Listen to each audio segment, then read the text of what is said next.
Hello friends, welcome back to my channel Shiksha competition. Hindi कहानी unit 7 UGC net के लिए हम यहाँ पर पढ़ रहे हैं। दुनिया का सबसे अनमोल रत्न, दुनिया का सबसे अनमोल रत्न ये कहानी है मुंशी प्रेमचंद की। तो सबसे पहले हम यहाँ पर मुंशी प्रेमचंद के बारे में देखेंगे थोड़ा बहुत। ठीक है, मुंशी प्रेमचंद इनका नाम था और धनपत राय बचपन का नाम था। इनके बचपन का नाम क्या था? तो धनपत राय नाम से बुलाया जाता था। उर्दू रचना उर्दू रचना जब ये करते थे तो नवाब राय नाम से करते थे। इनका जन्म हुआ था 31 जुलाई 1880 ईस्वी में। ठीक है, 31 जुलाई 1880 ईस्वी में इनका जन्म होता है और इनका जन्म स्थान है लमही ग्राम, वाराणसी, उत्तर प्रदेश। ठीक है, लमही ग्राम, वाराणसी, उत्तर प्रदेश इनका जन्म स्थान है। मृत्यु 8 अक्टूबर 1936 ईस्वी। ठीक है, 8 अक्टूबर 1936 ईस्वी में इनकी मृत्यु होती है, ये ध्यान रखना है।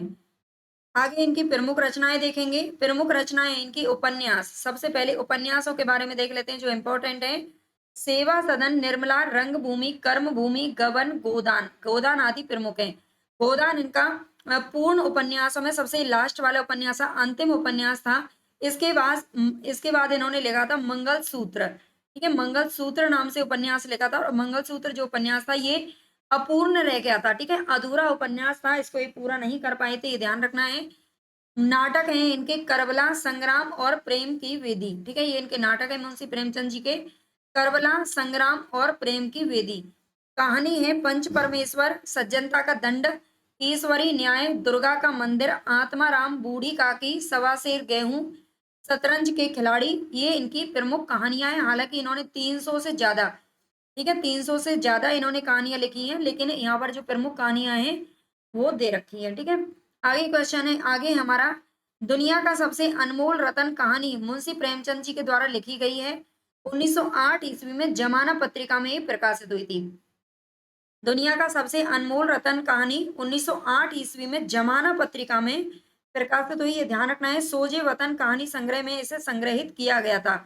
वही सोजे वतन जिसे अंग्रेजों द्वारा जब्त कर लिया गया था और 1908 में ये प्रकाशित हुआ था। ठीक है, सोजे वतन कहानी संग्रह में अन्य कहानियां कौन कौन सी हैं तो ये भी पूछ ली जाती हैं। इसके दुनिया, हुब्बे वतन, दुनिया का सबसे अनमोल रतन, यही मेरा वतन है, शेख मखमूर और सिले मातम। ये नवाब राय नाम से उर्दू में रचनाएं करते थे और उर्दू का ही कहानी संग्रह है सोजे वतन। ठीक है, उर्दू का कहानी संग्रह था सोजे वतन जिसमें ये कहानियां संकलित थी, लेकिन इसे अंग्रेजों द्वारा जब्त कर लिया गया था क्योंकि राष्ट्रीय भक्ति से परिपूर्ण कहानियां थी। आगे यहाँ पर, और उसके बाद ही फिर प्रेमचंद ने क्या किया था? प्रेमचंद ने मतलब नाम इन्होंने बदल लिया था और ये धनपत राय नाम से, सॉरी, ये मुंशी प्रेमचंद के नाम से लिखने लगे थे। ठीक है, और ये नाम इन्हें दिया था दयाराम, मुंशी दयाराम ने, ये ध्यान रखना है। प्रेमचंद के इस कहानी संग्रह को ब्रिटिश सरकार ने राजद्रोह का आरोप लगा करके जब्त कर लिया था। ठीक है, इसे राजद्रोह का आरोप लगाकर जब्त कर लिया था, ये आपको ध्यान रखना है। थोड़ा सा मैं इसे शॉर्ट कर देती हूँ। चलिए आगे है कथासार। इसका कथासार देख लेते हैं। रूपवती दिल फरेब और उसके प्रेमी दिल प्यार की प्रेम कहानी के माध्यम से अंत में देश प्रेम और देशभक्ति की भावना इसमें उजागर की गई है। ठीक है, जो मुंशी प्रेमचंद जी थे उनका मेन जो उद्देश्य था वो था देश प्रेम और देशभक्ति। ठीक है, लेकिन ये इन्होंने प्रेम कहानी के माध्यम से यहाँ पर दर्शाया है। प्रेम के आदर्श स्वरूप एवं पवित्रता का चित्रण इसमें किया गया है। इसमें 3 अनमोल रत्न बताए गए हैं जो इंपॉर्टेंट है आपकी परीक्षा की दृष्टि से। इसमें पहला अनमोल रत्न है पवित्र आंसू, दूसरा है सती की चिता की राख और तीसरा है देश की सेवा में कुर्बान सिपाही के खून का आखिरी कतरा। देश की सेवा में कुर्बान सिपाही के खून का आखिरी कतरा इसमें मतलब तीसरा अनमोल रत्न है। तो ये 3 आप ध्यान रखना। आगे हम इनके बारे में देखेंगे। इस कहानी में मीनोस्वाद शहर, मीनोस्वाद शहर ये इटली का शहर है, इसका चित्रण इसमें किया गया है। ठीक है, ये भी पूछा जाता है। आगे है मुख्य पात्र दिल फरेब, ये सौंदर्य की देवी है, दिल पिगार की प्रेमिका। मीनोस्वाद की मल्लिका है ये। ठीक है, ये मीनोस्वाद शहर की मल्लिका थी। दिल पिगार को दुनिया का सबसे अनमोल रत्न लाने को कहती है। अंत में दिल पिगार द्वारा अनमोल रत्न लाने पर कहती है, आज से तू मेरा मालिक है और मैं तेरी लौंडी। ठीक है, ये जो पंक्ति है वो पूछी जाती है, तो इसको ध्यान रखना। दिल बेगार ये दिल फरेब का सच्चा प्रेमी है और दुनिया का सबसे अनमोल रत्न ये ढूंढ करके लाता है। और कौन से रत्न ढूंढ करके लाता है वो हमने अभी ऊपर देखे हैं। गौन पात्रों में ये 2 ही इसमें मुख्य पात्र हैं। ठीक है, काला चोर गौन पात्रों में आता है, सैकड़ों आदमियों का कातिल है, जो काला चोर है वो सैकड़ों आदमियों का कातिल है, जिसे फांसी दी जाने से पूर्व उसकी अंतिम इच्छा के रूप में एक बालक से मिलने दिया जाता है, ठीक है। ये सैकड़ों आदमियों का कातिल है, लेकिन फिर भी चाहे कितना भी बड़ा अपराधी हो, जब उसे फांसी दी जाती है तो उसकी अंतिम इच्छा, मरने वाले की अंतिम इच्छा जरूर पूछी जाती है। और हमारे देश में ये नियम भी है कि उसे पूरी भी जरूर किया जाता है ना। कि अपना जीवन वरदान वो ना मांग ले, पहले अनमोल रत्न के रूप में इसी का आंसू दिल पिघार लाता है, ठीक है।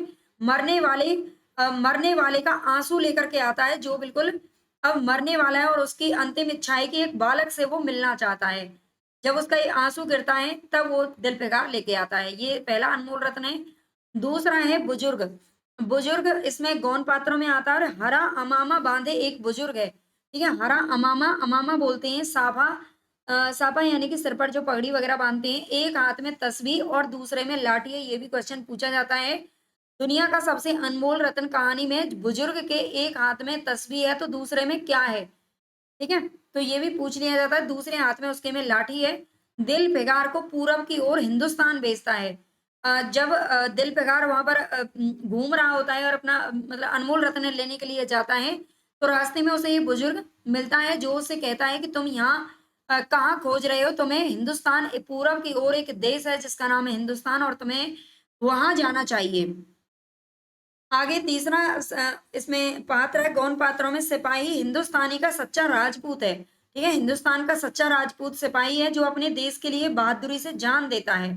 हिंदुस्तान का सच्चा राजपूत सिपाही है जो अपने देश के लिए बहादुरी से जान दे देता है। दिल बेगार दुनिया का सबसे अनमोल रत्न उसी सिपाही के आखिरी रक्त का कतरा लाता है।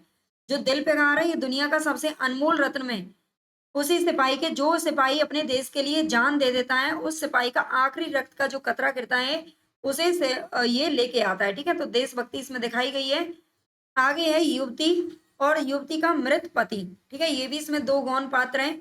आगे है प्रमुख उद्धरण देखते हैं। क्या तू नहीं जानता मैं कौन हूँ, क्या तूने आज इस तलवार की काट नहीं देखी, मैं अपनी माँ का बेटा और भारत का सपूत हूँ। ये सिपाही कहता है, ठीक है। ये सिपाही कहता है। जब सिपाही पूछता मतलब दिल बेगार उससे पूछता है कि तुम कौन हो, तो वो कहता है कि मैं, क्या तू नहीं जानता कि मैं कौन हूँ, क्या तूने आज इस तलवार की काट नहीं देखी, ठीक है, मैं अपनी माँ का बेटा और भारत का सपूत हूँ। तो देशभक्ति का इसमें जो प्रस्तुति है वो की गई है। ए जवां मर्द मैं तेरा दुश्मन नहीं हूँ, अपने वतन से निकला हुआ गरीब मुसाफिर हूँ, ठीक है। दिल प्रकार कहता है सिपाही से कि ए जवां मर्द मैं तेरा दुश्मन नहीं हूँ, अपने वतन से निकला हुआ गरीब मुसाफिर हूँ। आगे, क्या मैं अपने ही देश में गुलामी करने के लिए जिंदा रहूं, नहीं, ऐसी जिंदगी से मर जाना अच्छा है, इससे अच्छी मौत मुमकिन नहीं। तो ये कौन कहता है, सिपाही कहता है, सच्चा सिपाही जो अपने देश के लिए कुर्बान हो जाता है। खून का वह आखिरी कतरा, खून का वह आखिरी कतरा जो वतन की हिफाजत में गिरे, दुनिया की सबसे अनमोल चीज है, ठीक है। तो दुनिया की सबसे अनमोल चीज किसे बताया गया है इस कहानी में, खून का वह आखिरी कतरा जो वतन की हिफाजत में गिरे, है ना। राष्ट्रीय भक्ति, देशभक्ति इसमें कूट कूट करके भरी हुई है, इसीलिए इसको जब्त किया गया था। तू मोहब्बत का दावा करता है और तुझे इतनी भी खबर नहीं कि मजबूत इरादा मोहब्बत के रास्ते की पहली मंजिल है।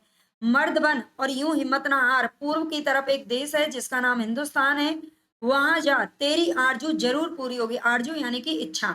तो ये कौन कहता है, बुजुर्ग आदमी कहता है, किससे, दिल फिगार से, ठीक है। ये आपको ध्यान रखना है। Next question. अब नेक्स्ट बस इतना ही है इसमें, है ना। ये छोटी कहानी है, मैंने आपको पहले ही बताया था। तो ये छोटी कहानी है, आपको अगर पसंद आई है तो प्लीज लाइक सब्सक्राइब जरूर कर लेना, ठीक है। और पेड बैच में अगर आप जुड़ना चाहें तो केवल और केवल 999 रुपए में ये बैच कंप्लीट है, जिसको आधे अक्टूबर तक हम कोशिश करेंगे। मतलब कोशिश क्या है, ये कंप्लीट हो जाएगा, ठीक है। और इसमें हम पीवाईक्यू भी करेंगे साथ में, बाद में हम इसमें पीवाईक्यू भी करेंगे, पीवाईक्यू भी आपको मिल जाएंगे। और वन लाइनर भी कराने की मैं पूरी कोशिश करूंगी, टाइम बचेगा तो बिल्कुल, ठीक है। और ये सिलेबस जो इसका थ्योरी का सिलेबस है वो हम पढ़ लेंगे। तो अब जल्दी ही हम इसको कंप्लीट करेंगे। आप सभी मेरे साथ में जुड़ जाइए और अपनी तैयारी को मजबूत करिए। पहली बार में ही आपको क्या ले लेना है, यूजीसी नेट को क्वालिफाई करना है तो जरूर, है ना। बहुत ज्यादा भी आपको नहीं पढ़ना है और बहुत कम भी नहीं पढ़ना है, इतना पढ़ो जो आपके पेपर से मैच हो जाए। धन्यवाद भाई।